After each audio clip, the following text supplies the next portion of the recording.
Ibebari, salut à vous.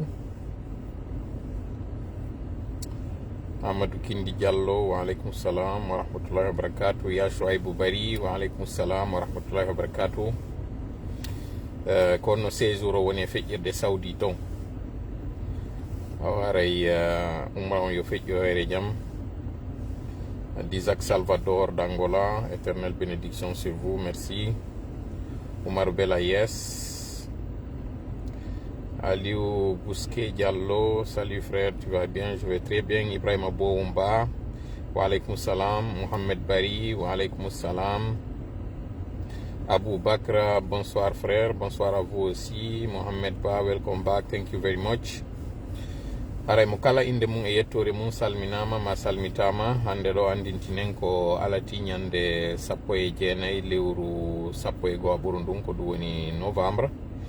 Fewndo ɗo ni ko 22h feƴƴirɗo minutaji 33 sengo lagine. États-Unis ko leere 9 ittoton ɗon sengo New York. Wontirɓe ɓen sengo Europe ko leere goto wattoton ɗon ko ɗum woni 23h30 et quelque, disons tum minuit moins. Cela étant dit, hara en ala tonguidirde ɗo ko addimi ɗo ko piiji ɗiɗi.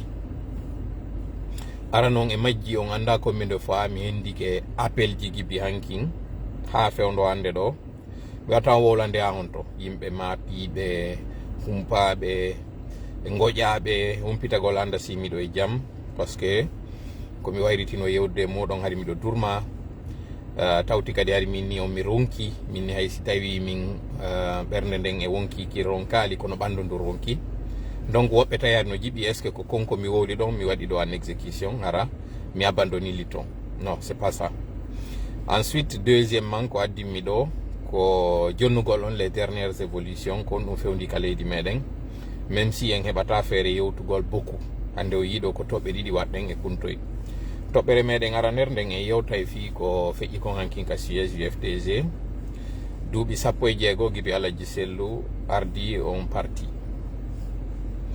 ko invitation mo ɓe waɗani on RPG mo tawata on RPG notinomo kon ɗum woni ko taskotoɗen e ɗum ɗo, kon ɗum woni ko yiwɗen e ɗum ɗo.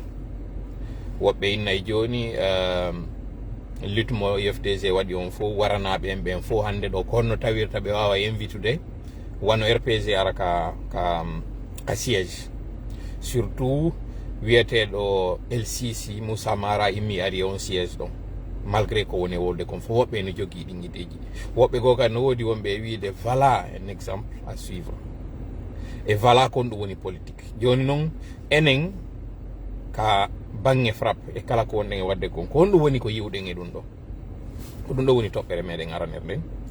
Toɓɓere meɗen ɗimmere nden crise électricité o ɗeɗen andi ɗo ni tawa e siwde siwa ndiyam ɗan hayɗan gaynali taw ƴarude probléme électricité o min mini kene woodi quartier ji woɓɓi ni jonte ɗiɗi ɓe yaali courant harale na transformat ɓe poni na fus waɗi dole tawa e siwde siwa.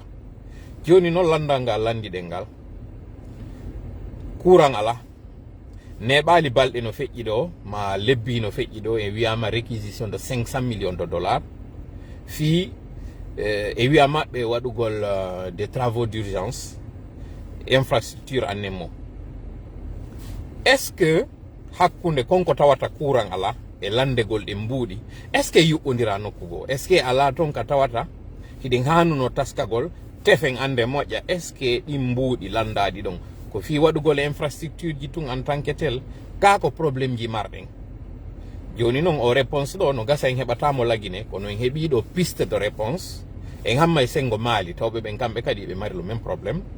Mi écoutina on ɗo audio mo Mali en jo e non des moindres ko yewti tawɗo il a occupé une très haute fonction au Mali, mais en même temps il a été tête d'un parti politique, il a été candidat à une élection présidentielle mo tawata o heɓanomo. Donc oɗo si yewti goɗɗum hakkille meɗen ino hani fewtude e muɗum ɓendinen hakkille muɗum moƴƴa.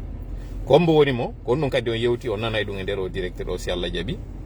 So gayni yewtude ko yewtata kon waɗen ɗon pause ɓendinen jentoɗen kon ko yewtiɗen kon onon population guinéen andon noon CNRD ko yon ɗum jokki.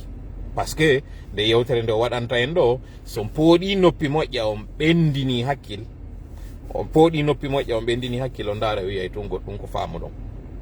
Ensuite ɗum ɗo ko an dans les divers e yewta kañum kadi ko ɗum woni ko fewndi maali seeɗa. Yewten kañum kadi ko fewndi lagine ko yuɓɓodiri fayin e maali ko waɗi ɗe balɗe ɗo. On yi ko CNRD on ɗo ɓe annonci wondema koko wiyete jihadis naati lagine. ɓe précise noon ɓeyni ko hot Guinée e Guinée forestiére woni kaɓe naatiri.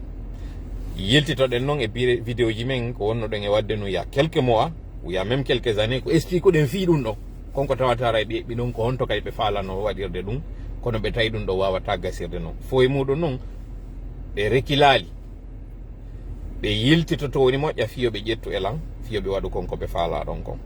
Donc entre autres ko ɗiɗo wonatara e divers ji meɗen ɗin e yewtay toon kañum kadi fi piiwoy gono toon kañum kadi no Allah hokkiri en feere en tout cas mi faala kay vidéo on yo direct on juutuɗo e yetti noon Allah fota taw ɗon ko kanko woni ko newnani en heɗintingol nde jonde ɗo en tori komo yo waɗan en jonde nden jonde barkinade yo hawrindinan e sawaba o wuufinanmi o sawaba ɗo no ɓuuri e fewirde mi yettinamo e moɗon so newnanilan ɗum ɗo yo newnan on onon kadi heɗitagol nanira ndun nowru naforu mi heɓa nafa komi yewti ko onon kadi heɓon nafa ko jentiti ɗon kon si ɗiɗo noon fof waɗi en hawriti hara yetten Allah fota sabu hara mo handi e yettede taw mawni fi an wataw mabbin fi an wata yeggitu kadi en hawrita e woni sina ɗiɗo fof mi ari faljude fayude ma fawñade ma feggade ara e wallidiren ngol ɗerol ko jeyɗo ngol hiɗen kafi e muɗum andi to mbay neɗɗo o timma lellite konko lelli kon faamon konko accaɗon kon wurton konko tawatara no aali kon sina ɗiɗo fof seytani ar falji gollan ɗo e yewtere ma faljina on e faamu haray ko yen toro Allah yo Allah dandu ɗum ɗon yo woɗɗimo e meɗen woɗɗinamo e kala konko jokkuɗen woɗɗinamo taw e nder nde jonde meɗen ɗo nde tawata en toriki yo waɗan en nde jonde barkinade yo woɗɗin hakkude men e seytane no woɗɗidir hakkude funnangue e irnangue amin ya rabbal alamin haray si tawi hito gongi no nanade moƴƴa balde bore alay mi salmitike ma a inni ɗo partagé au maximum merci beaucoup on est déjà à 991 personnes fewndo ka fewndi ɗo je sais que c'est largement plus que ça 999 000 donc ɗo hawrodiri justement e fuɗɗagol meɗen on haray direct on no mi wiri noon haray walline fondoji moɗon andon himiɗo e jaam mi weltanike kadi kala ɓen tawɓe ɓe tefino men humpodirira ande haray c'est pas évident ye wawa humpodirde fewndo ɗo mais ko noon hiɗen andi cippiro ngon ino wowi kami mutata ino wowi kadi kami suppitoto no wodi kadi pijjarayde mi jokki mais ande tu wondema himiɗo e jaam mi nawna miɗo selli yettude Allah miɗo sellira kadi ɓe wondi ɓen kadi fof hino e jaam e cippiro ngon kadi hiɗen continude mo cependant ka direweji ɗo hande ɗo miɗo suni moƴƴa ko ɗum no woni ko suninimmi ko yiwgol han joni malgré koko waɗuɗen ɗo joni duuɓi tati mois d'octobre feƴƴiɗo ɗo en heeɓi duuɓi tati jibi fuɗɗiɗe waɗde ɗi direct ɗo duuɓi tati hiɗen findinde jama on ma eɗen darude no jama on finira hiɗen pooɗitude ɓe konko woni kañum yaltinen ɓe konko woni merente malgré ça en yi hande ɗo débat won ɗon ka réseaux sociaux ji ko débat fi sili national inde moɗum no changede watte inde Sanamourou débat meɗen on hande ɗo ko wondema artiste ɓe ronki hebbinde salle de spectacle oɗo no ɓuuri oɗo no ɓuuri oɗo faame yo jama ko prix mo yeeyaɗen o ko on sodete ɗen ma prix mo yeeyuɗen hoore meɗen o on kañum kadi sodete ɗen hiɗen waɗane noon prix mo goɗɗo go faala en e yeeyuga hara mo joli kono enen wonaɓe yeeyede ɓen sale ɗen yeeyede on prix hande ɗo no malheureusement ko enen tigui woni fixude prix meɗen on nani balɗe no feƴƴi ɗo ka CNRD nodditi ɓemɓe ɓe naaduno ka gouvernement maɓɓe ma ɓe jonni ɓe poste ji tañƴinagol wondema si ɓe addi ɓeɗo ɓe wallitotoɓe la plupart hakkude ɓen ɗon ko wonɓe ka communication ko hakkude journaliste ɓe ko hakkude blogueur ɓe ko hakkude influenceur ɓe ko ɓe ɓe ƴettunoɓe jonni ɓe poste de responsabilité tañƴinagol maɓɓe wondema ɓeɗo si tawtiɓe addoray kadi kala ɓen ɓe marno woɓɓe ko tawnoɓe ɓe mi wonno cippidude e muɗum tawnoɓe haara ɗin holornoɓe mais CNRD hande yugol ɗo ɓitta maɓɓe on tawa koko ɓe joporino ɓeɗo ɓe habbori ɓe ɗum wawali latade ɓe tawi yoɓe nelan ɓeɗo ɓe waɗida e maɓɓe konguɗi seeɗa ɓe andina ɓe awɓe weltanaki ɓe o fop on nani o réunion mo ɓe waɗi ka présidence mo tawata on ton woodi inɗe yimɓe ɓe jonni on woni kadi onon ɓen addanɓe lanɗen message ji wiwgol wondema o weltaki ko tawata kon inɗe blogueur ɓe buysitama toon mi tawaka nder to non ɗum on duwa kam wonade ɗum ɗon duwa au contraire weltade ɗum par ce que ɗon andi mi yetike on tolana blogueur jo tola ko activiste ko nyande activiste ɓe ɓen yewtete fi muɗum journaliste ɓe ɓen min ko ɗon mi tawetake e ɓeeɗa o. Donc c'est d'ailleurs un message woni ko yiyoton ɗon ko tawata kon journaliste ɓe ɓen kañum tigi ɓe tawnorali langue ɗum ɗon, c'est un message ɗo duwa famude moƴƴa niveau combat on ka wonɗen ɗon. E ko onno kañum kadi CNRD woni en e yirde. CNRD sino mari en concurrent direct hakkunde hande ɗo CNRD sino mari mo woni gerdude muɗum directement ko enen na yawitagol noon luttuɓen, au contraire ko weltanagol ɓe kamɓe kadi ko tawi ɓe wadde rôle ji maɓɓe ɗi moƴƴa. Si tawi hande ɗo ɓe waway jooɗade waɗa réunion convoque yimɓe inna ɓe on ala joude rôle ji muɗum ɗin ɗo jonna ɓe inɗe yimɓe inna ɓe kipide e maɓɓe seke ɓe ndaruɓe tawi ko ɓen ɗon wata wonde niveau maɓɓe on. c'est à dire en andi bimbi kala e koje muɗum. Donc hande ɗo ko fierté duwa ɗon heɓude onon tawɓe ɓen on nanali inde toola eno linte e on liste ɗon par ce que eɗen andi yimɓe buykat no woodi ɓe lintaka ton. Donc ɗum ɗo holli on combien de fois effet ɗi réseaux sociaux ji et combien de fois effet ɗi information ji ɗi men woni e jonnude. Ça c'est extrêmement important. Mais au même moment o yi han joni merente mo ɓe woni en addude e muɗum o. Hande ɗo yi débat on dans les réseaux sociaux ko artiste jo ɗo hebbinali o sal ɗo oɗon ɗuma en fop naten e ɗum ɗon acciten essentiel o. E yi kadi woɓɓe meɗen ka wona trompede jonnede fausse information comme quoi mbuɗi no wujja nokkel karima no wujja nokkel kari na fenade kamɓe ɓe woni e yetade par ce que ɓe yetama. Mais hande ɗo CNRD no utilise ude ɓe woni e faminde ko wonɓe waɗude fuite ji information ji mais hara ko information ji fenandeji ko ɗum ɓe waɗirta en ɗin. Je vous l'ai dit l'autre fois o yino ɗo vidéo kaɓe faminno wondema mbuuɗi no ƴettede yaltine e nder saku minni on vidéo ɗon o yiyoyta e goto no sanction e muɗum ko vidéo waɗaɗo fi faminalngol e wondema awande no yimɓe yalta ka réseaux sociaux ji ɗo wana toola en inna keesji ɗin ko vide keesji ɗin ko vide awa ndaare mene meɗen mari mbuuɗi kono ɓe inna e goɗɗo ino fena fiɗa kono fenata o hocca ko honno tawiri ay seede harama ko luttundi. Si tawi mbuuɗi no woodi tigi tigi ɗo ɓe woni e famindirde en noon hande ɓe mari ɗo tellement mbuuɗi goɗɗi no wujjede. Acce mi janggana en ɗo lettre mo ministère des mines o windani in compagnie mo tawata on fof on jangi on lettre compagnie wiyeteɗo on SIMAF fi o gaz de schiste en nani ɗon flagramment ko tawi hande kadi no toro no ñoro mi nana e pullo fo toy no inna goɗɗo yo toro kono wata o ñoro nde mo toro par ce que nde ɗa ñorano goɗɗo saldu doloke maɗa eɗa torade on ɗo natoragol mo wonɗa hande kadi a jatta e mo woni ko ɗum CNRD woni e wadde hande ɗo c'est dire hande kadi ɓe yiwi ka suuɗagol toragol ngol si hanki ngari ɓe waɗayno bakko o fampo si hankin num ɓe toroto no teddugal hande ɗo sooliyo on hande kadi ko laaɓuɗum pos hande ɗo joni ko lutti o koye ɓe waɗu jammaluo saluo ndife jammaluo jamay fe ɓuri ɗum tukeddani hande kadi CNRD yoɓe waɗa mais hande ɗo waɗugol dande nden fiyoɓe okkore mbuuɗi hewti nokkugo par ce que mbuuɗi lanniriɓe miɗo yewtude noon ɗum ɗo c'est avec beaucoup de sérieux mi onon e yewtude noon ɗo 2 millions de dollars ɗiɓe landi compagnie yo jonnuɓe 2 millions de dollars ɗum ɗon noon anditen si crié fon ino joude rôle muɗum on ko tentative d'extorsion ɓe woni e wadde ɗo na hay corruption ɓe woni e wadde ɗo ko tentative d'extorsion CNRD woni e waɗude ɗo compagnie landaɗon hiɗo risque fewno ɗo ni au niveau du tribunal international du commerce et au niveau aussi de la chambre des mines international o hiɓe risque fewno ɗo ni heɓugol en gros probléme par rapport e ɗum non mais en même temps kañum kadi kamɓe CNRD on hande ɗo ni ɓe risque probléme jano yo taw jaka ko sifa ɗum ɗo ɓe landorto ni compagnie ko compagnie sérieuse yo hombo immoto fewn ɗo ni ara investisgol ka min ji lagine andi ton noon waɗen ɗo pause par ce que en joni en fuɗɗaki taw direct meɗen on en tant que tel ko diveji ɗi wonɗen ɗo ni ko min ji ɗi woni première source de revenu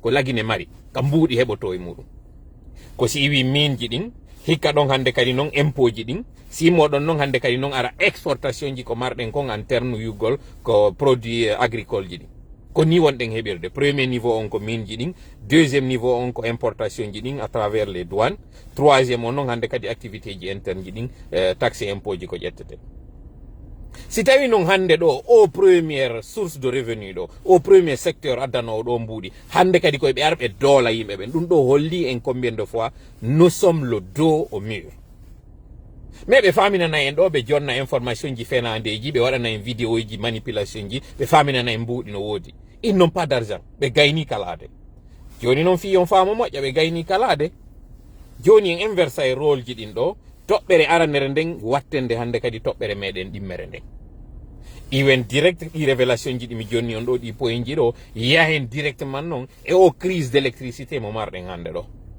tawo on en fuɗɗinoke wolde fi o crise d' électricité neeɓi yimɓe ɓe yawiti jibu mois de mars miɗo insistande en kombendo fa ɓe mike ɓe yehi riisi ɓe heɓo yaali ballal ton hande ɗo noon na hitande nde mulko moɗa toni wojjata hande ɗo toni ɗin fuɗɗike wojjude par ce que déjà hay en fokkitaki hay siwde siwa ceeɗu ngun arali électricité on fuɗɗike mankude joni noon o même moment maliyenɓe ɓen kamɓe ɓay ɓe seedi e meɗen seeɗa responsable politique jogo wiyeteɗo Moussa Mara taw ɗon o woni premier ministre du Mali de 2013 2012 2015 sinam fawi ou 2013 2013 accemi darta ɗo moƴƴa pour ne pas dire des bêtises anneji ɗi o wonno ɗin e muɗum premier ministre kanko Moussa Mara. Il a été premier ministre de 2014 à 2015 et il a été candidat malheureux en 2013. Donc, kala anduɓe ɓen ko mboni on Moussa Marajo no andi ko neɗɗo tawɗo il a même été ministre du plan. Joni non jentiteɗo entrevue mo waɗi di avec une chaîne malienne yewtere ndo yewtata ɗo nde pooɗe moƴƴa noppi e mayre nde juuta se gayni nde yiltitoyto noon kañum kadi Alpha Condé ñande tigi tigi kuudeta waɗno e hoore makko kon ɗum o yewtuno nde ñande donc jentiteɗo yewtere makko nden kanko Moussa Mara. Où la dette a fini par presque engloutir la société. La société aujourd'hui, elle fait face au mur de la dette. La dette, ça veut dire ceux qui vendent de l'énergie, la Côte d'Ivoire, la société Albatros, ou ceux qui vendent du carburant. Parce qu'il y a un produit de l'énergie à partir du carburant. Donc, ce qu'on doit à ceux qui vendent du carburant, si on ne leur paye pas, eux aussi, ils ne pourront pas payer les banques, donc ils ne pourront pas lever des intentions pour importer du carburant. Parce que le carburant, on l'importe. C'est pourquoi ils exigent maintenant que EDM paye avant qu'on livre EDM. Et comme EDM n'a pas d'argent, parce que EDM est endetté partout, même vis-à-vis des banques, ça fait qu'EDM n'arrive pas à obtenir le carburant qu'il faut pour faire fonctionner ces groupes. Si les groupes ne fonctionnent pas, iɗon nande moƴƴa audio mi faala taw rasirade moƴƴa iɗon nande yewtere nde Moussa Mara woni wiide ɗon ancien premier ministre ancien candidat malheureux en 2013 des élections présidentielles. Mais en même temps aussi, il a été ministre du budget, si je ne m'abuse. Voilà, ou comme Fugumba Bari Inni, qu'il vous entendez très bien. Pour des moƴƴa noppi jentito ɗon ɗo, révélation kanko mo woni e wadde o. Non seulement ko woni e yewtude mbuuɗi ko lanni kon fewndo ɗo, pas seulement au niveau du Mali, hein, sabu nawnare nden kala ko woni kon ɗum waɗi hande ɗo si mbuuɗi ala. Mali non par exemple ko ɓe jonnata ɓe électricité, mo estikude ɗin peeji ɗon mais jentite moƴƴa ɗi poyinji no mi wiri on ɗo enen ɓay lagine ɓe jaɓali jonnude résultat ji ɗin tigi tigi e vérité on ɓe avouanayi ko on ɗum ɓe ƴettirno ɗi mbuuɗi 500 millions ji ɗi ɓe landi ɗo ko on ɗum waɗi hande ɗo kadi si courant ala réponse on na lagine wonɗen mo heɓude finalement ko maali wonɗen e yaade jentitoyɗen to si ɗandi si ɗengal to wi hakkil soray jentiten en o entrevue kanko tigi ɗo Moussa Mara o eɓɓano waɗugol o révélation ɗo o miijano ko woni e yewtude ɗo wawa en jonnude une réponse de certaines de nos doutes ɗi tawi ɗen jogii ka leydi e malversation ji ɗi CNRD woni e wadde hande ɗo combine ji ɗi kañum gente ji ɗin nayi jogodi hande fewndo ɗo ko ndu waɗi si hande ɗo fewndo ɓe innude ɓe muutike ɓe ari kidal ɓe naati ton jentite moƴƴa mi yiltito moƴƴa audio o jentito ɗon mo ka début poɗon moƴƴa noppi chaque détail mo woni e yewtude ɗo important donc je reprends encore. Où la dette a fini par presque engloutir la société. La société aujourd'hui, elle fait face au mur de la dette. La dette, ça veut dire ceux qui vendent de l'énergie, la Côte d'Ivoire, la société Albatros, ou ceux qui vendent du carburant. Parce qu'il y a un produit de l'énergie à partir du carburant. Donc, voilà, EDM veut dire électricité du Mali. Nous avons une EDG. Donc EDG est seconde société des eaux de Guinée, électricité de Guinée, kamɓe kadi Mali. Ko EDM ɓe innata ɓe électricité du Mali donc o explique ɗo wondema hande ɗo société on no gayni ɗeɗɗade sinama noon société on na lagine tun na Mali tun kala ko innete kon hande ɗo pays hino ɗeɗɗi no mari ɗeɗɗere hande ɗo ñamande ko ɗi noon payiji ɗeɗɗiɗi ɗo ino tawa e majji jonnoji payiji ko électricité si tawi noon ko on électricité ɓe heɓata mbuuɗi e mum hande ɓe fijirta ñamande kala ñawliɗo ɓe ƴanta e mo ɓe jaɓata kadi ñawlude e goto par ce que kamɓe tigi ɓe ñawli o explique non compagnie ji kanyum kadi jonnoɗi pétrole on kanji tigi ɗi ñawli hande ɗo parce que c'est tout le monde woni ko ñawli dibi nde nawnare covid nde waɗi 2019 2020 2021 2022 watti ɗo non kanyum kadi ɗi guerre ji ɗo hande ɗo peyji ɗin fop no ñawli ko ɗum woni expliqueude ɗo mo arde non joni cas particulier EDM on c'est-à-dire électricité du mari jentite moƴƴa ko yewti ɗo ko ce qu'on doit à ceux qui vendent du carburant si on leur paye pas eux aussi ils ne pourront pas payer les banques, donc ils ne pourront pas lever des intentions pour importer du carburant. Le carburant, on l'importe. C'est pourquoi ils exigent maintenant que EDM paye avant qu'on livre EDM. Et comme EDM n'a pas d'argent, en plus EDM est endetté partout, même vis-à-vis des banques, ça fait qu'EDM n'arrive pas à obtenir le carburant qu'il faut pour faire fonctionner ces groupes. Si les groupes, on ne les fonctionne pas, il n'y a pas d'énergie. Voilà. Aujourd'hui, c'est la situation. Ok. Joni non ɗo waɗen ɗo taw pause. ɓendine moƴƴa hakkille nde yewtere nde o yewti ɗo mécanisme o woni yewtude on ɗo andon non ko woni yewde ɗo konko Mali mais c'est valable pour la Guinée o explique o inni courant mo Mali woni gollirde on ko carburant ɓe woni gollirde mo joni non o carburant ɗo compagnie EDM on ino ñawli tellement mbuuɗi ke fewno ɗo ko si ɓe yoɓi compagnie importo o pétrole on tawɗo on kañum tigi no ñawli woɓɓe go si ɓe livrane carburant joni non si tawi ɓeɗo kañum ɓe avwi wondema hiɓe ñawli hande ɗo si tawi kadi mbuuɗi jonnaka courant heɓetake en tefi moƴƴa fewndo ɗo ni lagine ko on to fewndi ɗen anditen noon fewndo carburant mankuno ɗo min expliquan noon wondema on tuma ministre jo tigi o ka hydrocarbure ɗen andi ɓe créino ɗo ministère jo chargé de l'hydrocarbure kaɓe yaltuno ɗo ɓe inni en hanno carburant o ngala ɓe inni wo hari ko ma mobilisation mbuuɗi waɗe ko ɗin mankuno mi yalti on tuma mi yeeti on lagine fewndo ɗo ni ko yer ko yoɓi wo kañum kadi hendoto ko waafagol ɓe woni e waɗude koye ɓe addu carburant on njulaɓe opérateur économique ɓe jonna ɓe mbuuɗi ɗin ɓe ara ɓe tawa bateau on ka dari ka large ɓe jonna bateau on mbuuɗi ɗin kontuma bateau on noon arata costa tippinane ɗen andite noon ko o bateau ɗo kañum kadi woni e jonnude courant EDG kañum kadi ko ɗo woni approvisionnade par ce que EDG ala commandandade hoore mum kañum tum bateau ko tuma commandana population on fou ko ɗo EDG kañum kadi woni e ƴettude ɓe ƴetta mazout on ɗo ɓe ƴetta gasoil on ɗo sauf Mali à cause de certains fonctionnaires tawɓe ko véreux jama on hino wadde fewndo conversion itta diesel yaha mazout parce que mazout on ça coûte moins cher ça consomme moins wujjota ko kañum kadi parce que a yiyata camion wal consomme wal mazout a yiyata voiture wal consomme wal mazout on ko groupe électrogène ji ɗin tigi joni noon fi wata déperdition waɗo fi wata fonctionnaire ɓe wonɓe gollude ɓen ka dépôt to ma wonɓe ɓen ka réservoir ji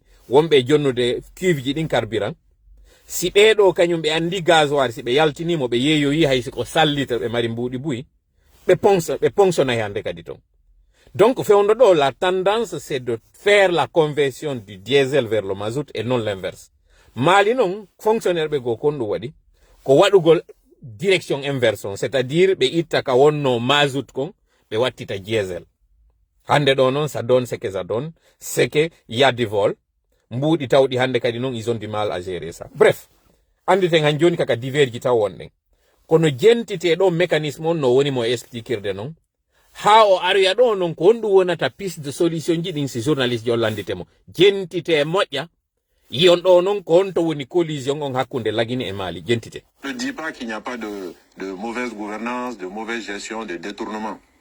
Mais je peux vous assurer que même si on règle tous les problèmes de détournement d'EDM, même si on gouverne EDM comme il faut, avec les meilleurs résultats du monde, EDM perdra toujours de l'argent. C'est ce qu'il faut comprendre. EDM est structurellement déficitaire. Voilà. Donc il vaut mieux qu'on fasse face à cette réalité et qu'on se dise, EDM fait face à des difficultés, comment on l'aide pour en sortir?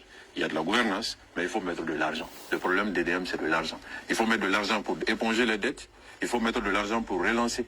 Et même quand on dit il faut que nous fassions la transition pour aller vers le solaire, pour aller vers d'autres types, il faut de l'argent aussi. Sur le solaire, il faut faire des grandes infrastructures solaires, il faut mettre de l'argent. Donc le problème de délestage auquel nous faisons face aujourd'hui, c'est un problème d'argent. Ce n'est pas un problème de parole, ce n'est pas un problème d'accusation, c'est d'abord un problème d'argent surtout. Donc Voilà.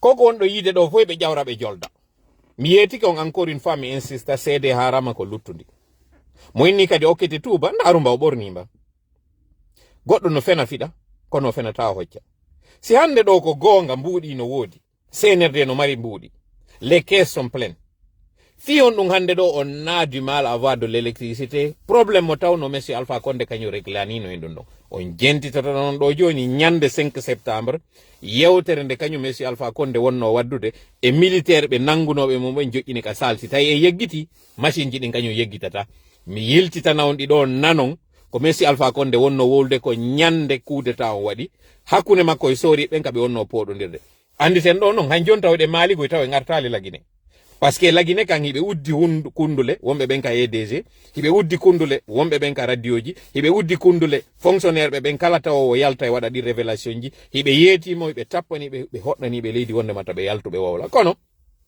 no woodi ko marotako heege tampere hettare e feetere ɗiɗo marotako kala heɓuɗo ɗi andoto jentitoɗen noon joni ɗo moƴƴa ko wiɗo ko wondema probléme on ko probléme mbuuɗi si hande ɗo no innede tigi wondema hi guyka no waɗede EDM andi ton non kala ka wiɗen EDM faame ɗon kañum kadi EDG même chose c'est la même rakkay o inni wo o salaki mbuuɗi no ñamede o salaki gouvernance on EDM no doit réglede mais yo ande hande ɗo si probléme électricité o régloto Mali il faut de l'argent si mbuuɗi non ala gasata o inni noon ko mbuuɗi ɗin yoɓirɗe taw ñamade ko ɓe ñawli kon en tant que état mais mbuuɗi kadi wawɗi relansude activité ji EDM ɗin fiyo courant heɓito no wonno non même problème enen kadi joguiɗen ɗon faala noon tefude andon heɗite moƴƴa o audio ɗo jentite ɗon non joni piste de solution ji ɗin. Je pense que c'est bon qu'on en parle et qu'on essaie de voir comment en sortir. Sinon, on risque d'être dans un système de délestage permanent. Et ça créera beaucoup de difficultés dans le pays. Sur cet argent dont vous parlez, est-ce que vous pensez qu'il y a des solutions immédiates à ça? C'est-à-dire, vous pensez à des gens qui pourraient nous aider? Voilà. Jentite ɗo moƴƴa noon, je vous en prie, jentite moƴƴa réponse makko on ɗo. Journaliste yon inni ok, a waɗi diagnostic on. Anditen non oɗo, c'est un ancien premier ministre, un ancien candidat malheureux, wonɗo kañum kadi ministre du plan. C'est-à-dire que imo andi, ancien ministre du plan, imo andi ko ɗum fewndi. Jentite non ɗo joni réponse makko on kaw landa ɗo taw, ko adorta ko wiigolɓe taw, na kanko woni autorité ji ɗin, na kanko woni fewnɗo en gestion. Kono ko o tañƴini kon hande ɗo si probléme o régle to ton, ko ɗum duwa waɗede. Jentite non pistiji ɗin ɗi o inni ɗin kam mbuuɗi heɓorto faame ɗo non andite giɗen wi question on probléme courant on lagine mbuuɗi ko innano kon ɗo 500 millions mobilisation yo waɗi réquisition banque ji ɗin ɗo ko EDG mari hande ɗo probléme e on mbuuɗi ko landano ɗon est ce que ala lien quelque part anditen ɗo no mi yetino ke on avion wal iwnogal ngal Niger ari tippi ka piste ngal pineje maggal fetti ɗon o hari ngal rondino kange iwnoɗe Mali iwnoɗe kañum kadi Niger iɗon andi timi wowlani noon o révélation ɗon kono presse on jaɓali suusude yawgol wowla fi muɗum mais c'est pas grave minen komi wolta ɗo kon fof meɗen andi ƴettay tan mais gonga on o yaltoye hande noon jentite ɗo réponse makko on ko wowlata kon mi rappela ɗo ko wiyeteɗo Moussa Mara woni e yewde ɗum ɗo kala faalaɗo humpede andugol ko mboni Moussa Mara yo yaw Google tappa ɗum jentite réponse makko on ɗo. Aujourd'hui, moi je ne suis pas les autorités du Mali. Quand nous avons besoin de ressources, il faut que nous regardions qui peut nous donner des ressources. Voilà. Donc, en ce moment... Quand nous avons besoin de ressources, il faut que nous regardons qui peut nous donner des ressources. C'est-à-dire, si alambuɗi ko yandaru kala jogiɗo wawoma wallugol. Jentite non liste ɓen ɓe woni jonnude ɗo jonnoɓe mbuɗi ɓen, si on tigi yeehi ha sattirama ni, jentite. Le pays doit regarder ses partenariats extérieurs. Ça, c'est déjà une première source. Deuxième source, ce que le pays est en train de faire, c'est d'aller sur les marchés financiers pour emprunter de l'argent. Le pays le fait régulièrement. On a fait même cette semaine, on s'est endetté de 30 milliards. Sauf que ça coûte cher, parce que chaque fois qu'on s'endette, il y a un taux de 6%, de 7%. Ça veut dire que chaque fois que nous prenons 1 milliard de dettes, il y a 70 millions d'intérêts à payer chaque année. Et ça coûte cher. Mais ça, c'est aussi une possibilité. Voilà. Piste ji o woni jonnude ɗin o inni wo si tawi on tigi yehi kalike ko yo ndaaru partenaire ɓe men à l'extérieur bailleur de fonds ɓe ɓen fewndo noon iɗen andi Mali ko régime d'exception woni toon donc ɓe wata yaade ɓe ñawloro ni tun goɗɗo ñawla ɓe donc sabu sanction économique et financiére ji ɗi ɓe heɓuno ɗin kañum kadi e ko tawata kon fewndo ɗo ni ils sont dans le gouffre imo andi on option ɗon hande ɗo o gasata o inni deuxième option on kañum kadi ko ndaarugol kañum kadi auprès des partenaires financiers banque ji ɗin o explique ɗum ɗon kañum kadi ɓe waɗi ɗum ɗon neɓali ɗo c'est à dire hande kadi Finex on ko inte kon Finex financement extérieur on ɗum ala États-Unis Union européenne e ɗuma on no ɗi institution ji ɗi anduɗen ɗin fof ɗi ala jonnude ɓe fewnɗo donc hande kadi ko banque ji ɗin ɗin ɗon banque ji kañum kadi o explique ɓe yehi ɓe ñawliki hay neɓali ɗo 30 milliards o wawlali devise on kon ɗum est ce que ko CFA ko dollar ko euro je ne sais pas mais o inni ɗum ɗon kañum kadi no mari conséquence ji par ce que taux d' intérêt wattete hoore muɗum jentite non ɗo joni e nder ɓen inneteɓe ɓen les partenaires à l'extérieur ɓe o hikkinta ɗe ɓen ɗo joni pooɗe moƴƴa noppi jentita ɗon. L'autre possibilité, bon, c'est de voir avec nos voisins, c'est de voir avec les institutions de financement africains, qu'est-ce qui peut être fait. Mais il faut aussi savoir que les institutions de financement, ils regardent aussi le cadre politique, le cadre macroéconomique, le cadre sécuritaire. C'est difficile. Mais ce que moi je demande, c'est déjà de reconnaître la situation. Parce qu'on n'a pas encore reconnu totalement la situation. Voilà. Je pense qu'ici, les deux, en fait, la messe est dite. Oui, Johnny, non, si t'as eu financement extérieur, les bailleurs de fonds traditionnels, les Européens, les Occidentaux, en nemo si bedo jonata, oni wako yandaru kanyum kadi kautal be marabe. Johnny non, kombe woni kautal be ben fewndo do Mali, tawbe wawa be wallude. E der pays di Mali mari din fo fewndo do kautal. Ono wombe ndaru de lan directeur do do mari accès à un deuxième téléphone. Tapé do les pays frontaliers du Mali. Tapé di non yaltinano lankondi woni pays frontalier ji Mali din do. Fewndo kam woni yewtude do. Idon andi au nord kombe be mari di mun dow ton. Au sud kombe be mari di mudum. À l'est kombe be mari di mudum. À l'ouest kombe be mari di mudum fewndo. De manière complète, l'un des pays les plus grands dans sous région en termes de superficie. Ndare ko ombe woni fewndo do voisin be direct Mali ben be mari ben be arata ka mudum be lando mbudi. Ɗum ɗo c'est très simple. C'est très simple yo waw andude do ke wonde ma ɗi mbuɗi ɗi lagine landi ɗo ɗi les 500 millions là na ko be landani ɗi kon ɗi woni e yahirde. Non non non.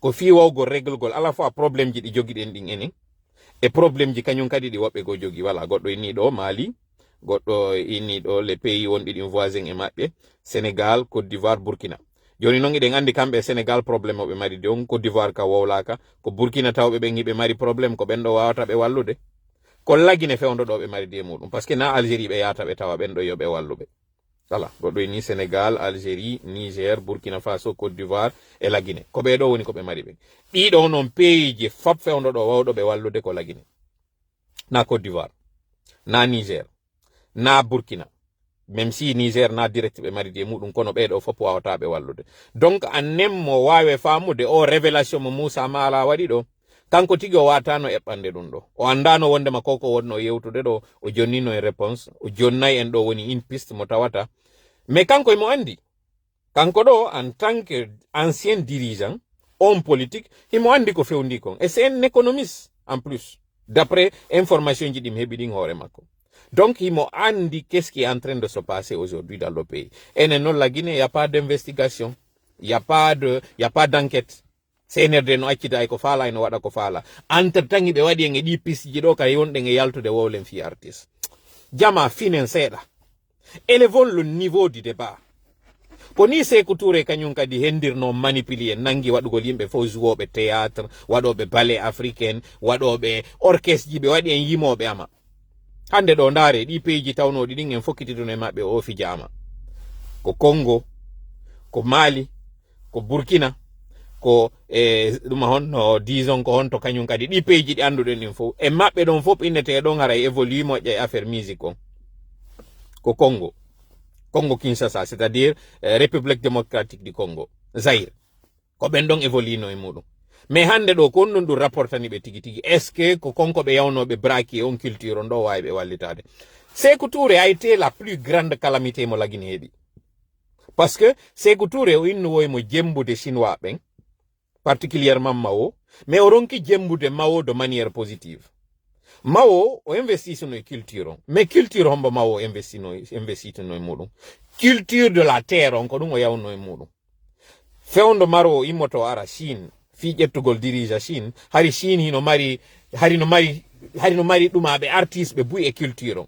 o ndaari o tawi ɗum ɗo fof ko payago ɓe woni ko perdi ɓe woni ko samakalawi ɓe woni o ari o hendi ɓen fof wonnoɓe wadde culture ñeeñuɓe num joginoɓe ŋeŋoy joginoɓe jimbewoy joginoɓe ɗumawoy fop o hendi ɓeɗo fop o waɗi ɓe soit ka nder armée woɓɓe o ƴetti o naadi ɓe kañum kadi ka remugol kanko o walliti leydi makko ndin no ɓe heɓira autosuffisance alimentaire fewndo tawno Sékou Touré en ontuma ino ƴetta Bembeya en ino ƴetta o ɗuma ɗo o troupe ɗo o créa nokkeli ɗin fo ina ko pionnier yimɓe yaltu kella jaɓɓo lanɗo ƴawre jolde ensemble instrumental ballet africain e ɗum ɗo fo fewndo nawno e waɗede enen focalise ɗen e ɗum ɗo e waɗali ay hunde foppino remude ka muɗum foppino wa'ude ka muɗum enen hiɗen yaltiɗen fijude fop non hino andi kon ko ɓe innate kon onno o légende mo ɓe yewtata ɗon hakkunde gegerewal ngal ko ngal waɗata kon e nder hitande nden ngal nanga yimugol amugol ha ndungu ha uma fewndo bifiɗin hewtoya tawa hande kadi ngal alaka ngal ñama ko jangol warata ngal ka suudu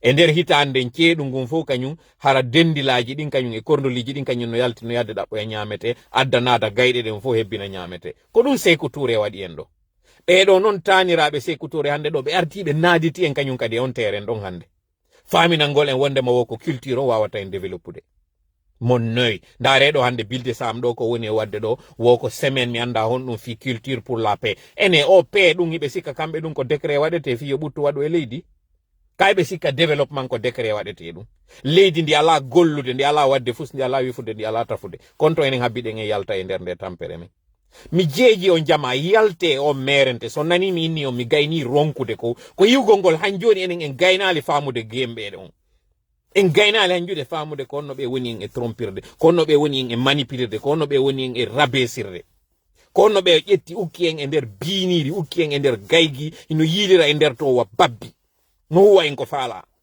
enen kadi ɗo puisque on est en manque d'inspiration on est en manque de priorité parfois si mi yii ko honno wonɗen e comportorde min nay fi meɗen on siwa so nanim ɗo inna j'ai envie d'abandonner cette lutte c'est parce que hiɗen noddude tawɓe ko bahoɓe baho noon noddota ko ha nana hiɗen findinde tawɓe ko saliɓe finugol hiɗen hollude yimɓe tawɓe ko bumɓe ɓe ala yiwgol summun bukmun omiyun fahum la yaqilun mboboɓe bahoɓe bumɓe tawɓe ɓe ala kadi haqqilde fi Allah jama acce seeɗa yalten e o débat do caniveau yalten e o futilité hande mo CNRD ukken e muɗum ɗo yalten e o manipulation anden ko enen hande wona hamede ɗo ko enen wona ɓiɗede ɗo hande fiyoɓe waɗu ko ɓe faala ɗo pendant ce temps Mamadi Doumbouya no yeyi no wadde recrutement makko on fi garnisugol force spéciale makko on ɗo fi no ɓurtira jooɗade hande ɗo ka jullere o waɗa en ko faala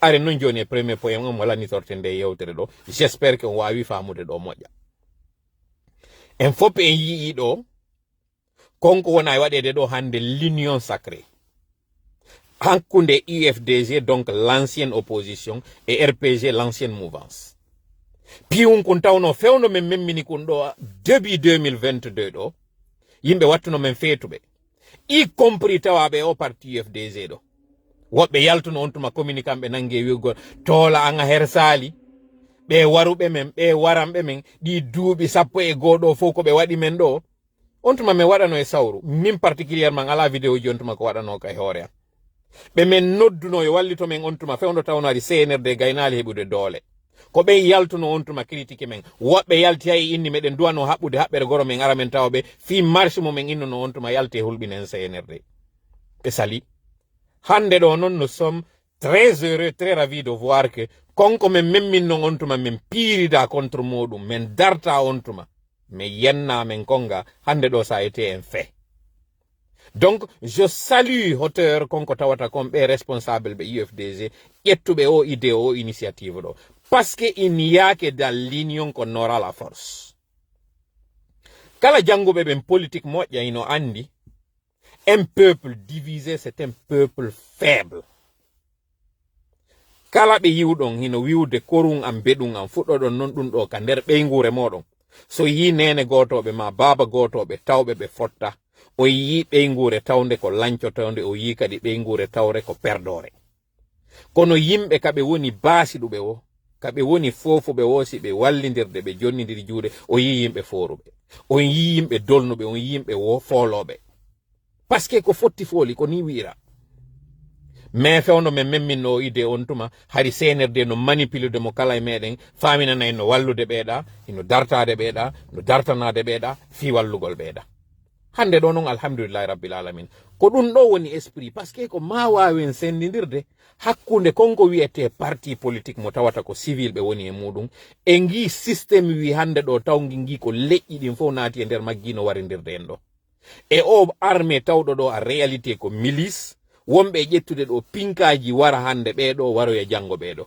yetelan ɗon on régime tawɗo on ɓay o iwi mo tawata militant ɓe makko sonjanoka premier régime seko on ɓay iwi maninkaɓe tampano ngol laamu soso ɓen sikka ko kamɓe wona e waɗanede mais ɓay laamu kanko kañum kadi konte ngungulanni soso ɓen kañum kadi tampinaka on tuma inna kañum kadi ko forestier ɓen ari ɓen forestier ɓe ɗon kañum kadi ɓay ngol laamu ɗon iwi ha hande ɗo ɓe yaade tallal lekke muɗum donc en andi a réalité na leƴƴi ɗi wonɗen piridude e muɗum na partiji ɗin kañum kadi duwa piridede e muɗum ko ngi barbari militaire wi wongi hoore meɗen ɗo ko ɓe duwa ɗen kippirde ko o instrument tawɗo ɗo ko instrument jogiiɗo pinka ko ɓeɗo duwa ɗen dartade ɓeɗo noon leƴƴi ɗin fof hino e nder maɓɓe an noon si a jooɗike ɗo han joni hakkilma wiwgol an ok hande ɗo UFDG ko waɗi ɗo kon ɓe yari ɓe ami e hoore fureji amen ɓe waɗi men ɗum ɗo e ɗum ɗo han joni a famali konto probléme ma on woni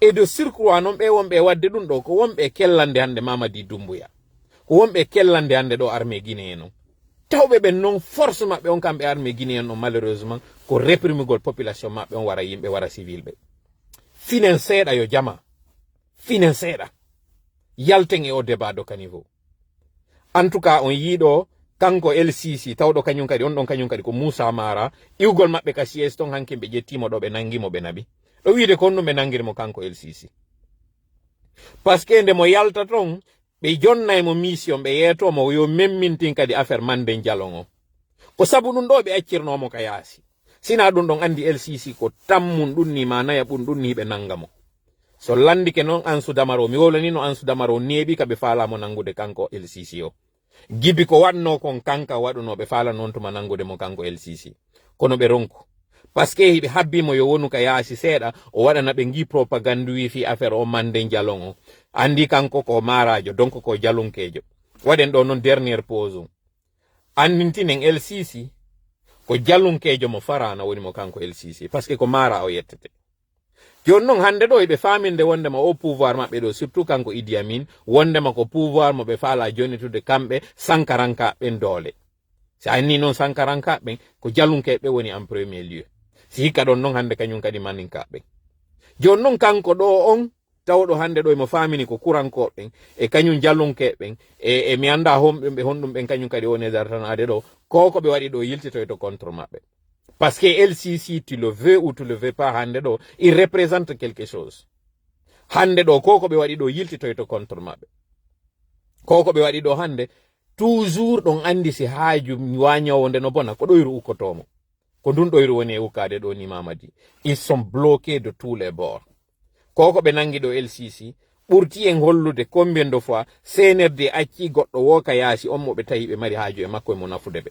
nyande on ti acci nafugol ɓe o ɓe ƴettaymo ɓe naaduyamo ka kaso yen ɗo hande ɗen wowlude fi o merente ɗo giɗo meɗen on giɗo pullo mo hande yonimo ka nder kaso andi ton noon kañum kadi combien de fois ɓeygu makko hande ɗo ni hino wowlude fi makko ɗo goto ala mo wallitade pendant so tan ine wowla ɗo fi artiste ɓe Jili Kaba Azaya oɗo e oɗo e oɗo e oɗo mi jeeji on jama yalten e o futilité jentitoɗen ɗo noon kañum Alpha Condé kañum wonno wowluno fi affaire courant et on termine avec ça. On reconnaît la situation et qu'on partage la réalité entre nous. En ce moment, peut-être on peut commencer à avancer. L'autre élément, c'est de donner des revenus à EDM avec une augmentation des tarifs. Je pense que ça aussi, ça ne doit pas être un tabou. Parce que quand on vend un bien, il vaut mieux le vendre au moins au prix auquel le bien coûte. Donc ça aussi, il faut qu'on explique aux Maliens, et les Maliens en grande partie, c'est les commerçants, qui comprennent que quand j'achète un bien à 10, je ne peux pas le vendre à 8. Donc pour moi, ce sont la combinaison de toutes ces solutions qu'il faut mettre en œuvre. Mais le préalable, c'est d'abord de reconnaître la réalité. On ne l'a pas encore totalement fait. Gentité Alpha.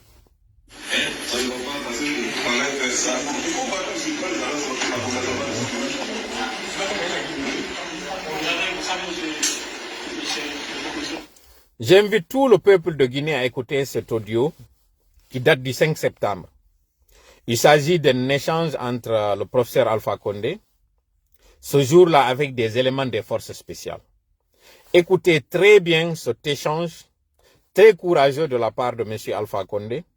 Ce jour-là, qui était sur le point d'être démis comme président d'une république, qui venait de sortir d'un palais présidentiel où il a dû enjamber des cadavres, où il a dû subir tout le traumatisme ce matin-là, face à cette horde de barbares, cet assaut sanglant et meurtrier dont il a subi ce jour-là. Mais écoutez, malgré toute l'horreur que ce monsieur-là a vécu ce jour-là, écoutez la sérénité, la tranquillité et le courage avec lesquels il est en train de répondre, d'ailleurs même de défier ces éléments de force spéciale ce jour-là, dont certains avaient du mal à pouvoir le mettre en difficulté dans les échanges. À tel point que l'un d'entre eux avait du mal à l'appeler Monsieur le Président. Il le dit Monsieur, il tâtonne un peu avant finalement de dire Monsieur le Professeur. Alors que Monsieur le Professeur, c'est pas ça. Il aurait pu même dire, ou il aurait dû dire Monsieur l'ancien Président ou Monsieur le Président, parce que quand on est président, on le reste à jamais. Même quand on meurt, on reste toujours un président. Mais écoutez l'échange, le tâtonnement, l'hésitation et le manque de solidité des arguments que donnaient ce jour-là ces éléments des forces spéciales qui avaient évoqué entre autres le manque d'électricité pour faire ce coup d'état ce matin-là. Écoutez très bien cet échange, tirez les oreilles et vous allez comprendre combien de fois le CNRD nous a menti.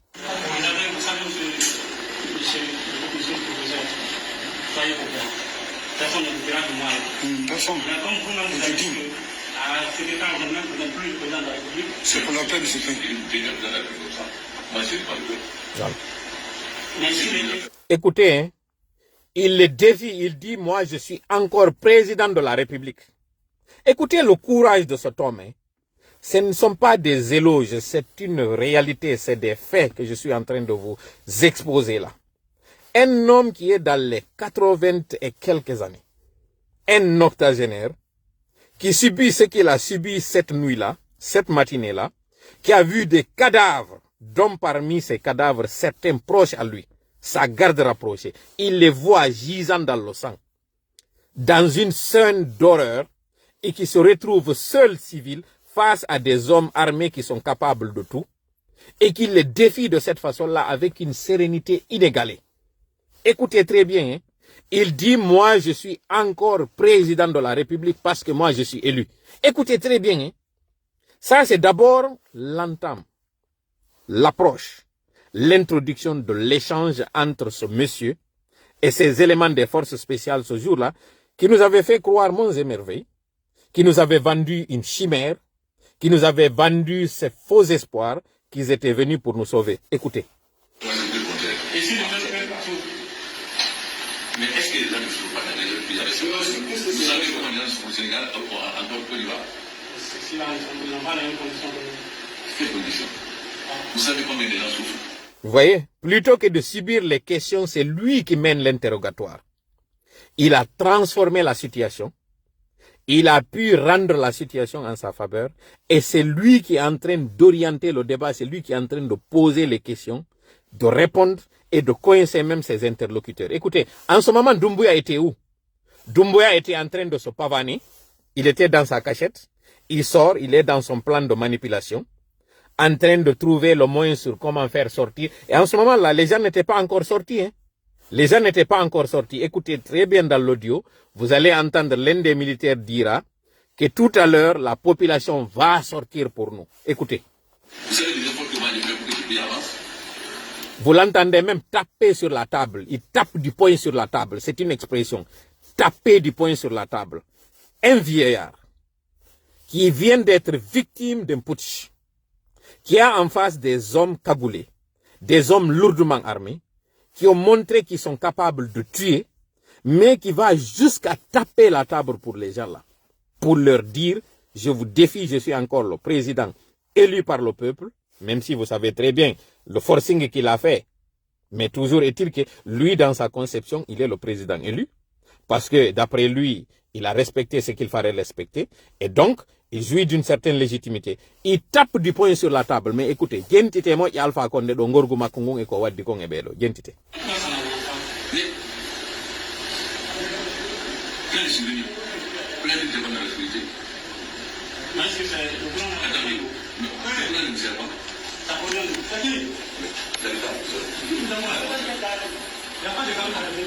Voilà, il n'y a pas de gasoil dans le véhicule là. Vous avez bien entendu, hein? Vous avez écouté, non? Ce jour-là, quand ces éléments-là ont fait leur coup d'état, il y avait des véhicules ce jour-là qui n'avaient même pas de carburant. Des véhicules, des éléments des forces spéciales. Certains véhicules n'avaient même pas de gasoil. Il n'y avait pas de gasoil ce jour-là. Est-ce que vous êtes bien en train d'écouter aujourd'hui la situation du pays là, le jour où il y avait ce coup d'état? Écoutez très bien, c'est pas encore fini.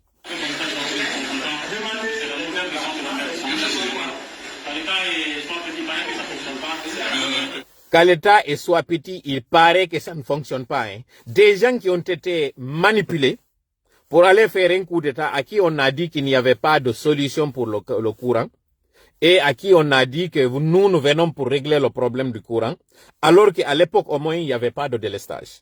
Mais on a manipulé ces gens-là, mais face à M. Alpha Condé, ils n'avaient pas la possibilité que de faire le conditionnel. Ils disent, il paraît que ça ne fonctionne pas. Hein. Vous êtes allé, vous avez fait ce coup d'État, vous avez tué des frères d'armes, vous avez fait tout ce que vous avez fait, sous une base, à partir d'une base de spéculation, de conditionnel. Mais vous n'avez vraiment pas honte.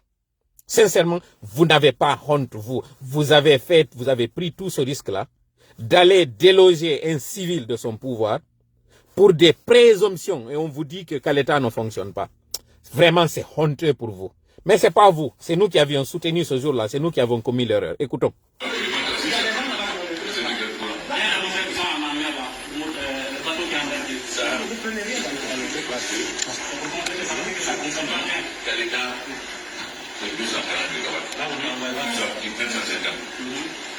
Et on a besoin de plus de courant. Vous pouvez faire le barrage de Moutamba, le barrage d'Amaria. Ils ont fait une interconnexion entre la Guinée, Libéria et la Côte d'Ivoire.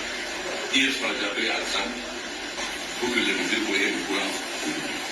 C'est Alassane qui donne le courant à déployer? Non, c'est une ligne d'interconnexion entre, vous avez l'OMVG, qui est la Guinée et le Sénégal. Voilà. Je vais vous épargner la longueur de l'audio. Ce qui est sûr, c'est que M. Alpha Condé a expliqué que l'interconnexion, par exemple, l'électricité de Zérekoré, que le CNRD avait utilisé ici à un moment donné pour nous faire croire que c'était leur idée, c'est M. Alpha Condé qui avait négocié ça. C'est M. Alpha Condé qui avait fait l'interconnexion en ravitaillant certains pays, certaines zones limitrophes à partir de la Côte d'Ivoire et à partir du Libéria. Et en passant, nous félicitons l'ancien président sortant du Libéria, Mr. Weah, pour son fair play, pour sa maturité politique, qui a compris que lorsque le peuple décide, il faut respecter cela. C'est ça la grandeur d'un homme politique.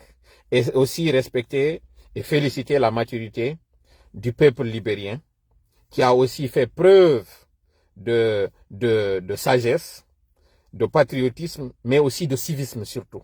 Ils sont allés voter dans le calme, sans incident, et ils ont choisi. Et leur choix a été respecté. Donc, il est à saluer, le peuple est à saluer, le pays est à saluer, mais aussi ses dirigeants. Nous souhaitons bonne chance au nouveau président élu, et nous osons croire que les pays anciennes colonies françaises vont emboîter le pas. Parce qu'aujourd'hui, vous regardez dans la sous-région, ça saute aux yeux que les problèmes de démocratie où nous avons, c'est dans les pays anciennes colonies francophones. La Guinée, la Côte d'Ivoire, tous les pays que vous connaissez aujourd'hui, dont certains d'ailleurs sont en transition avec des militaires, des bidas, des criminels qui sont en train d'imposer leurs lois. En tout cas, ce que on avait voulu que vous compreniez, c'est que ces révélations aujourd'hui, d'abord, il faut sortir de la futilité. Il faut savoir et saluer l'acte qui s'est passé hier au siège de l'UFDG. L'UFDG qui a eu cette sagesse politique d'inviter son ancien adversaire. Parce qu'aujourd'hui, ce ne sont que des partis politiques qui sont dans le même bateau et doivent conjuguer ensemble. Pour tous ceux qui ont lu l'œuvre de la ferme des animaux, connaissent très bien que l'une des forces qui utilisent ceux qui nous trompent et ceux qui font des coups d'État, c'est de nous faire croire que si toutefois nous acceptons pas leurs abus, ils peuvent nous ramener à l'ancien système qui était là, alors qu'eux, ils sont en train de faire pire que cet ancien système. Et nous, notre sagesse, notre intelligence, doivent nous guider à faire comprendre à ceux-là qui veulent toujours nous brandir le chiffon ou le torchon ou même le risque en nous disant que si toutefois vous ne nous acceptez pas, nous allons encore vous ramener à là où vous étiez. Non, c'est pas grave. Il faut que nous leur montrons que l'ancien, là, bien que mauvais, n'est pas si mauvais que ce que nous sommes en train de vivre aujourd'hui. Et la meilleure façon, le meilleur message que nous pouvons faire passer et envoyer au CNRD, c'est de leur montrer que nous sommes des adversaires et non des ennemis. Et que eux aujourd'hui, ils sont notre adversaire. Et s'il y a quelqu'un que nous devons combattre pour sortir de cette ornière, pour sortir de cette tanière, pour sortir de ce gouffre, c'est le CNRD. Et c'est ensemble que nous devons le faire. Ensemble, tous ensemble, nous devons combattre cette nébuleuse. Et cela passera par une union sacrée. Et plus de 24 mois après notre démarche pour amener tout le monde à faire cette union sacrée, aujourd'hui, nous sommes très contents de savoir que c'est en train de prendre forme. En 2022, plus précisément le 5 mai, on avait appelé un code de 55-22. Nous avions appelé à cette union sacrée. Aujourd'hui, plus d'une année après, si cela est en train de se concrétiser, de se matérialiser, c'est vraiment une chose que nous saluons et nous remercions la sagesse, la maturité politique de tous ces dirigeants. Ceux qui ont été invités, mais ceux aussi qui ont invité. Voilà, c'est sur ces mots que nous allons terminer. Rayon jama on fopo weltanama moƴƴa on jarnama o yafoto condition ji ɗin kam woni ɗo ni kam woni wadde directeur ɗo mi fellintina mi andina miɗo en jaam yettude Allah ara joni jonidiri rendez-vous certainement week-end prochain so yiya Allah ngara ande ko mi wi on kon mi ronki tawgol ngol toujours ko yaltugol répéta la même chose ndaarayation tawa hunde ala change hande ɗo ko enen population o wawata ittude ɗum ɗo se wawi jonidirde juuɗe e koko UFDG RPG waɗi ɗo jonni en ɗo leçon kala tawɗo noon hande kadi no yiɗi ɗi partiji ɗo no yiɗi démocratie no yiɗi politique on ande o guere mo wonɗen hande ɗo na guere leƴƴi na hakkunde pullo e maninkajo hakkunde pullo e sosojo hakkunde pullo e forestier na hakkunde kadi ɗiɗo e pullo ɓeɗo fop hande ɗo adversaire meɗen commen on ko o systéme faalaɗo en divisude ɗo hen ɗo jooɗo e hoore meɗen ñaama jawle muɗum waɗa ko faala si wawa noon yaltude ɗo ko en fof kañum kadi si baɓɓa no sayindirede wata ɗi dampidir en fof jonidiren juuɗe hawtidiren wallidiren ɗum ɗo yandi noon fino ɗum ɗo wawirara e marsude mi toriki Allah yo wawa en faminde ɗum ɗo yo findin en hakkille ɗen yo okkoren o kuto ɗo andon onon population on ɗo ko onon hande ɗo woni finance ude ɗo CNRD si on sortike ɗo e ngal tabal ngal ɓe jooɗi ɗo e hoore muɗum ɓe juude damo no sorton ɗon konon ko woni kon ka hoore tabal ton hande kadi yanay tanke on jaɓali famude ɗum no on jooɗike ɗo e commentegol piiji futilité ji wonɗi e feƴƴude ɗo réseaux sociaux on concentraki e essentiel on wawali andude hande ɗo son jooɗike ka cuuɗi moɗon on jonnidiri on fallidiri juuɗe moɗon ɗo on jaɓali yaltugol e yiiɗo hande insécurité on o yiiɗo kañum kadi ka divers ji kaɓe wowli ɗo ni fi affaire wiugol wondema djihadiste ɓe ari hiɓe sengo hot Guinée hiɓe sengo ɗum enen e wowlino ɗum ɗo neeɓi e wino kañum kadi ko ɗum ɗo ɓe utilisata fi justifiegol sifa ko Mali on e Burkina e Niger ko woni ɗo kon famingol wondema o leydi ndi satti insécurité no woodi ɓe faminana en ko kamɓe tuwata réglede ɗum ɗon tawi jaɓu ɗum ɗon ko kamɓe tigi woni e immade ɗo wona coupeur de route ko kamɓe woni e immade ɗo yaa e station ji ɗo jaɓa yimɓe mbuuɗi en pleine journée faminangol e wondema situation on ko critique ko ɗum ɗo wonno objectif maɓɓe on ce n'est rien d'autre ko kamɓe non imposante wondema ko responsabilité maɓɓe artirgo sécurité on et on n'est pas obligé d'être à la présidence pour régler le problème de sécurité. Voilà, ça il faut que ce soit connu par tout le monde. On n'est pas obligé d'être à la présidence d'un pays pour jouer son rôle. Quand on est militaire, on doit agir en militaire, sécuriser le territoire et les personnes qui sont dans le territoire. Donc c'est un argument fallacieux. Et ça ne passera pas, nous n'allons pas accepter cela. Il faudrait que le peuple de Guinée se lève, exiger sa sécurité et exiger à ce qu'il y ait le retour à l'ordre constitutionnel le plus rapidement possible. Donnons-nous les mains parce qu'il y a une chose qui ne choisit pas. Lorsque la famine va arriver, elle va toucher tout le monde. Lorsque le prix du carburant va augmenter bientôt, ça va toucher tout le monde. Ça n'épargnera personne. Ces gabégies, cette mauvaise gouvernance, elle concerne tout le monde et c'est à nous encore d'être concernés ensemble, de prendre le taureau par les cornes et de régler ce problème. Que vous soyez de l'UFDG, du RPG, de l'UFR et tous les autres partis politiques, donnons-nous la main pour chasser ces criminels, faire un retour à l'ordre constitutionnel parce que c'est ce qui va nous aider. Aujourd'hui, la dette sous laquelle est en train de courir nous sommes en train de couler sous une dette colossale. C'est abyssal, c'est phénoménal, c'est du jamais vu. Et pendant ce temps, on est en train de nous faire croire que tout va bien. Rien ne va dans le pays. Et vous êtes mieux placé que moi pour le savoir. Vous êtes aujourd'hui dans une situation d'extrême pauvreté. Et vous êtes en train de chanter avec ça, vous êtes en train de parler de chanteurs avec ça. C'est regrettable, c'est dommage. Toutes nos solidarités aux otages politiques qui sont détenus aujourd'hui dans les prisons, qui soient de l'ancien régime, qui soient de quelque bord qu'ils soient, nous leur exprimons notre solidarité et c'est ensemble que nous devons combattre cette nébuleuse pour qu'il y ait justice, pour qu'il y ait justice, pour qu'il y ait justice. Justice pour nos morts, justice pour nos martyrs, justice pour ceux qui sont en train de subir l'injustice.